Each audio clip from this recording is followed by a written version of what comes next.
안녕하세요. 알파기나의 경제뉴스입니다. 이태성 머니투데이 기자입니다. 한국타이어 형제의 난 조향래 명예회장, 성년 후견 심판이 분기점. 조회수는 없었네요. 업계 관계자는 블로딜이 무효가 될 경우 한국 컴퍼니 경영권 분쟁이 아예 새로운 국면을 맞이할 것이라며 보험 판단이 가장 중요하다고 말했다. 서울가정법원은 내년 1월 12일 조 명예회장 상년 후견 심판에 대한 신문기일이 진행할 예정이다. 최형욱 서울경제 기자입니다. 핀다, 딤섬본드. 위안화 국제 작업은 국제금융시장의 불확실성을 증폭시키고 있다. 중국 위안 환율 방어, 미국 무역 제재에 대한 가격 등 다목적인 차원에서 미국 관세를 팔고 있다. 올해 9월 중국의 일본 국제 보유액은 7,781억 달러로 14년 만에 최저 수준으로 떨어졌다. 통상 미국 국채 대량 순매도, 미국 채권 금리 상승과 달러 강세로 이어진다. 특히 우리나라 경제 주국 의존도 높은 탓에 원화도 가치도 우하의 움직임에 따라가는 동조화 현상을 보인다. 위안화의 위상이 높으면 외국의 원화 기금이나 원화 금연자산 투자가 주면서 원화 국제화를 가라막을 수 있다. 중국의 위안화 굴기 행보를 예의주시해야 하는 이유다. 서민우 서울경제 기자입니다. 이러다 MBK의 경영권 뺏길라 조향래 명예회장 등판하나? 조회수는 한 건입니다. 조 명예회장은 자극력으로 풍부하다.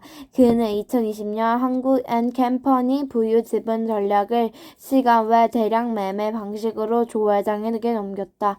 지난해에는 한국타이어 엔테크놀로지 지분 5.67%도 조 회장이 전력 증여했다. 지분을 승계하면서 막대한 자금을 손에 넣었다.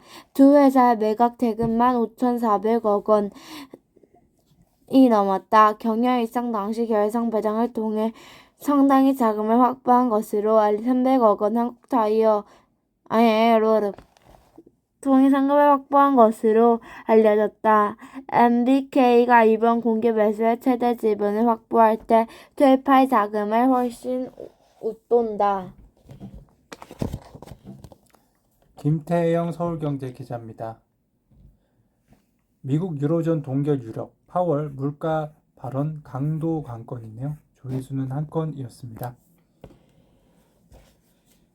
선제적으로 피벳에 돌입한 중남미에서 브라질과 페루가 기준금리를 모두 0.5% 퍼센트포인트 이하할 가능성이 거론된다. 브라질한테 12%에 육박했던 물가 상승률 정보의 묘지에 가까워지면서 8월부터 기준금리를 0.5%포인트씩 낮춰왔다. 페루는 경제 불황으로 인한 디플레이션 10월부터 이어지고 있어 경기 부양에 서급한 상황이다.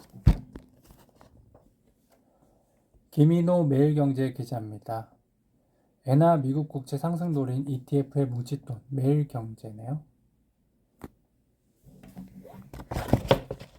네덜란드계 투자은행은 LMG는 파리 연구노트를 통해 일본은행 장단기 금리 관리 정책과 마이너스 기준금리를 포기하는 시점에 내년 6월 가능성이 높다고 밝혔다. 반면 일본계 미즈호증권은 통화정책 변경 시점에 내년 초로 당겨질 수 있다고 관측했다.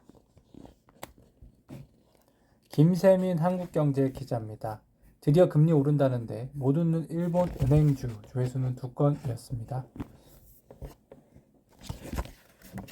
파리 도쿄증권거래소가 산출하는 TOPLX 은행지수는 전날보다 0.29% 오른 261.32로 마감했다. 이 지수는 하반기에 들어 이날까지 18.56% 올랐다. 이 지수는 지난 9월부터 250선에